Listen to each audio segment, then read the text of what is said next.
Hello, everyone. Welcome to Trinidad Bhojpuri Words and the Phrase, our weekly recap. That's right. So we're back with more Trinidad Bhojpuri Words, and this our first for 2023. Oh, by the way, Happy New Year to you and yours. I hope it was a really nice, safe, smooth transition from the old into the new.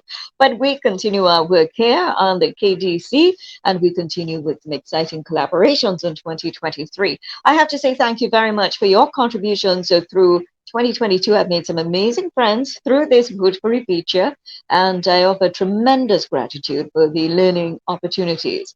And now I am pleased to collaborate with Vinay Harichan of the Cutlass magazine.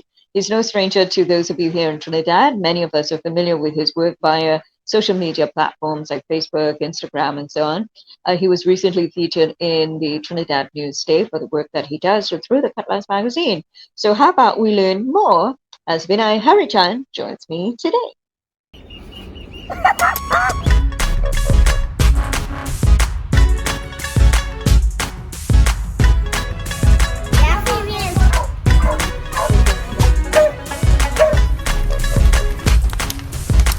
So this is the star. Right, they're doing it like this, right? I'm mashing it up so.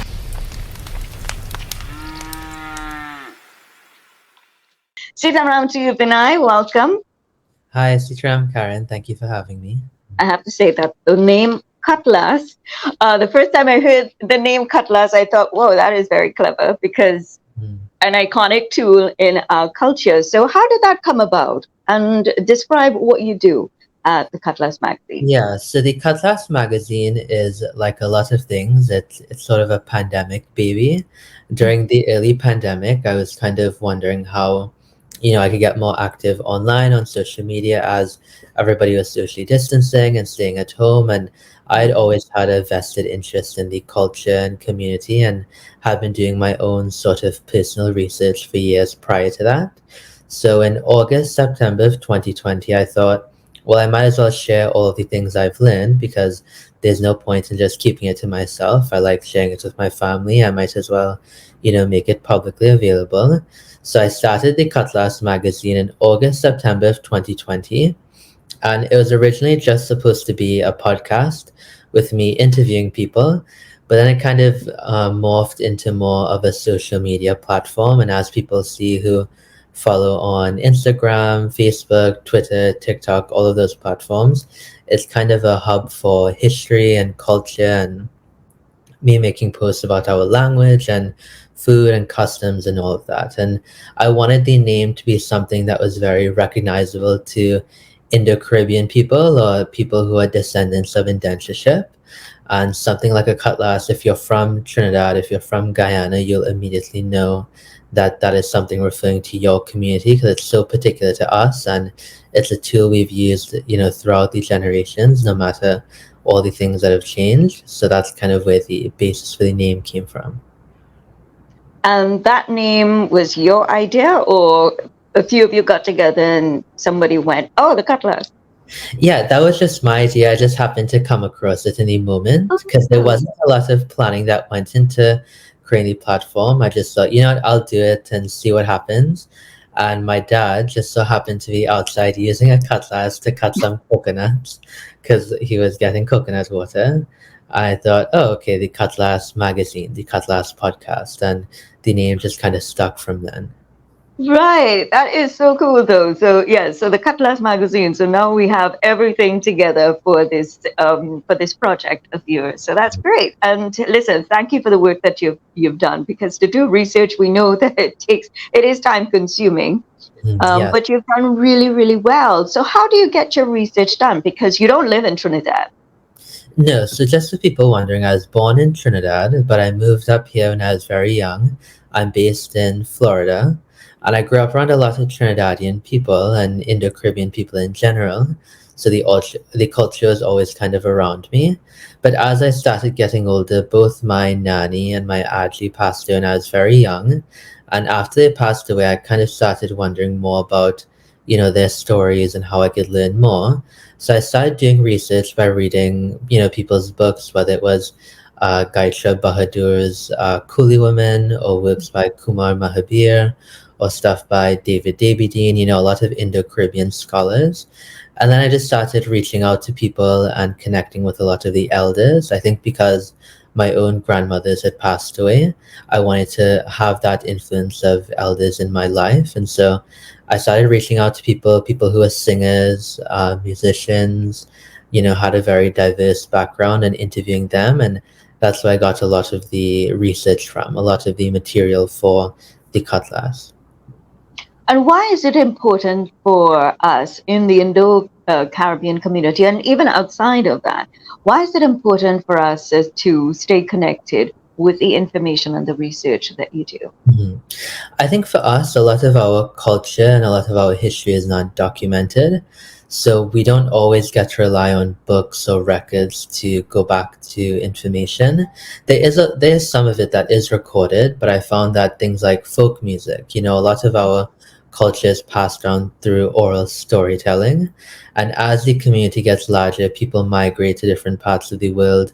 It becomes more difficult to keep up with the culture, pass down the customs. And life is so different now than it was 90 years ago, 70 years ago. And so for me, I think because we don't have a lot of resources that our culture is stored in, it's very important to actively learn and pass down and document. And I think that, we'd regret it if the older generations passed away and, took all their stories and customs with them, and we were left without any kind of instructions or guidebooks. Well, Vinay, I want to thank you for collaborating with me on this Trinidad Bhojpuri feature. So we look forward to a lot of work here. Let's get started with our first word, which was featured last Monday, and that was CHAMAIN. So some say CHAMAIN locally, and some say CHAMAIN. I think that is the proper pronunciation, is it? Yeah, so I think the two proper ways to say it would be CHAMAIN and then CHAMARIN. And CHAMARIN is just from a different dialect, but CHAMAIN and CHAMARIN are probably the two proper ways to say it. But I think in our local Trinidadian accent, we just kind of say CHAMAIN. And so it sounds like Chamain. But the literal meaning of Chamain is just the wife of a Chamar, or a female member of the Chamar caste. And I think a lot of people in Trinidad might be familiar with the word Chamar as, kind of a word that you might call somebody in a negative sense. Yeah. But they might not be aware of the fact that it's actually a caste related term. And so people who were considered Chamar, that's typically considered a lower caste. And the word chamar derives from the word chamra, which in Bhojpuri means skin or leather. And so people might not know, but the chamar people used to look after pigs or hogs because they were leather workers, they were cobblers, and they would use that, leather to make different products. And because pregnancy or giving birth was considered, I guess for lack of a better word, a polluting job, in the sense that, you bring a baby into the world, you have to cut an umbilical cord, things like that. It was considered work that a Chamain woman would do. So that's where the association of a Chamain became kind of synonymous with midwife, even though the literal definition of Chamain is not midwife. Midwifery was a very popular profession amongst women who were from the Chamar caste. And these midwives would also do massages, or would massage the babies as well, wouldn't they? Yes, they would do massages, they would take care of the mothers. One song that I reference is the song Mausi by Rakesh Yankran, and there's a line of that that goes, Chamain aye, maya nahaye, maya nahaye.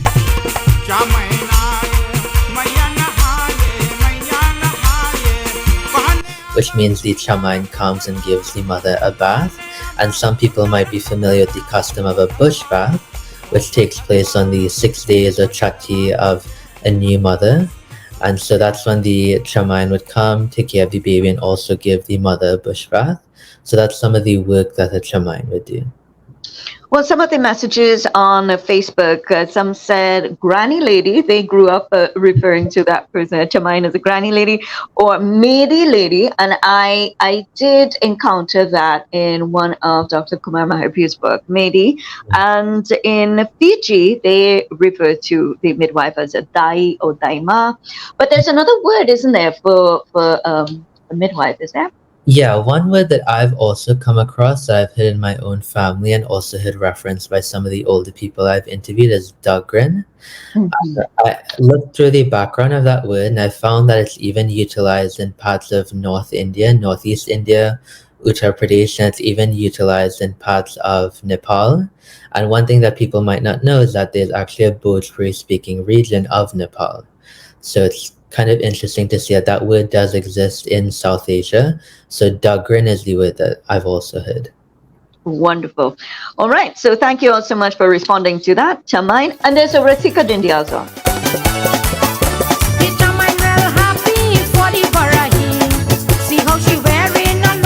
Yes, the Chaman. Yeah, Rasika Dindia. Right, CHAMAIN. Okay, so we move on to another Trinidad Bhojpuri word, POTAY. And it's really funny how many people use this in the context of applying makeup. But POTAY, some time ago, Pandit Hardev Maharaj, and I've always known him as Uncle Lal, he gave me the word putney, and he asked me what that was because he was referring to the art of leaping. And he said that's when it's wetty, wetty, and slurry. That one, that wetty wetty, and you just take the cloth and you pass it. That one we call putney.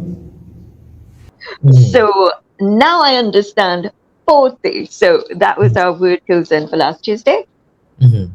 Yeah, so pote is an actual verb. So it's the act of rubbing something, dabbing up something, pasting, smearing, pasting as said. But typically some people use it synonymously with lipe.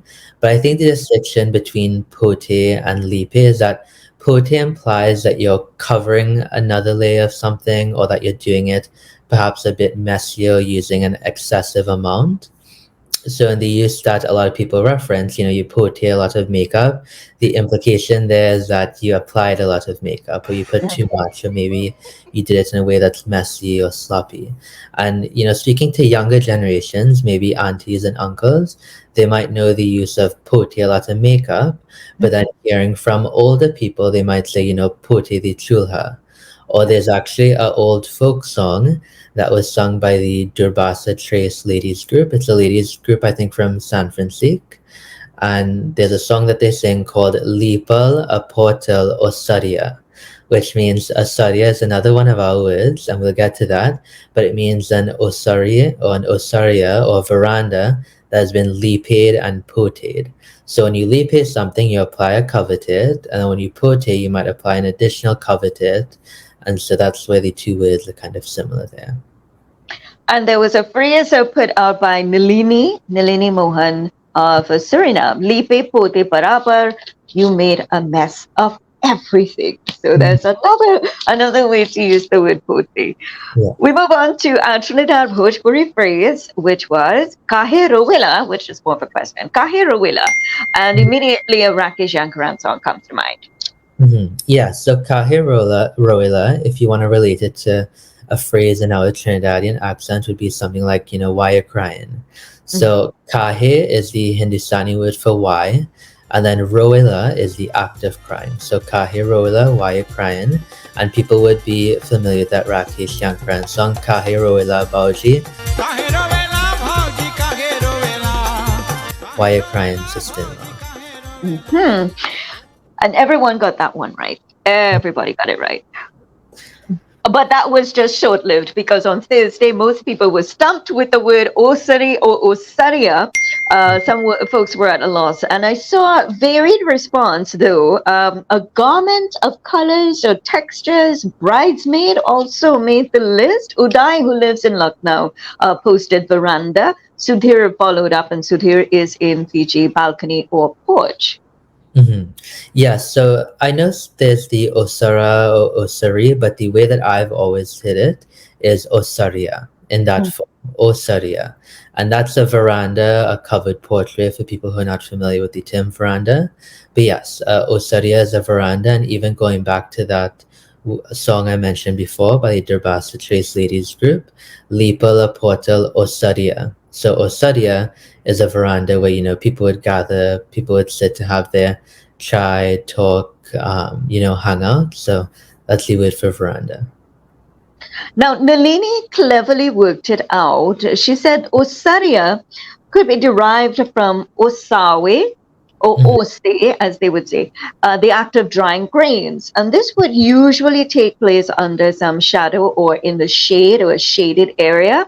So logic dictates it could be a kind of tent used for drying. So I think that was actually really good, Nalini. Thank you so much for that. So, but any reason why you think people would have said clothing? To be honest, I think when I looked it up, because I was kind of confused by why so many people said clothing, I found that when you Google it, the first thing that comes up is a Sri Lankan form of dress. Sorry, yeah, So I think people may have looked it up and saw that, and that was their immediate association. But as with language, one word in one language means something else in a different correct, language. So correct. All right, and we usually wrap up the week with a food-related word, and we went with mahe, which was some arm work when you're cooking, or when you're making ghee, or when you're making ice cream the old school way. So mahe. Mahay means to chin. So I know that some people were using the word mix, and I feel like mix you might use the word milawe in Hindustani, but Mahay typically has that connotation of you actually chinning something. So that's why it's very specific from milawe or other words. So Mahay means to chin, and typically the way that I would hear it is, when people used to put milk up to boil to then, scrape the sarhi off from the top, and they would add water to that and then mahe that for dahi or ghee and stuff like that. So mahe would be chinning. Wonderful. So this wraps up another week of Trinidad Bhojpuri for this entire series of Trinidad Bhojpuri words and phrases on the first week for 2023, collaboration with Vinay Harichan of the Cutlass magazine. So I think we did really well this week, Vinay, and we have some more words to share for this new week. So we'll get into those as we go through on Facebook as well. Now, as we wrap up, how about you tell us how folks can get in touch with you? Because the work that you do, research, I'm sure you would love to hear from so many people from different parts of Bhojpuri speaking region. Yes, if you'd like to follow the page, you can always go to @Cutlass Magazine, and that's on Instagram, Twitter, Facebook, TikTok. And if you have any inquiries, you can always email me at cutlasspodcast@gmail.com. Great. So thank you very much, Vinay, and we'll catch you next week. Yes, thank you so much.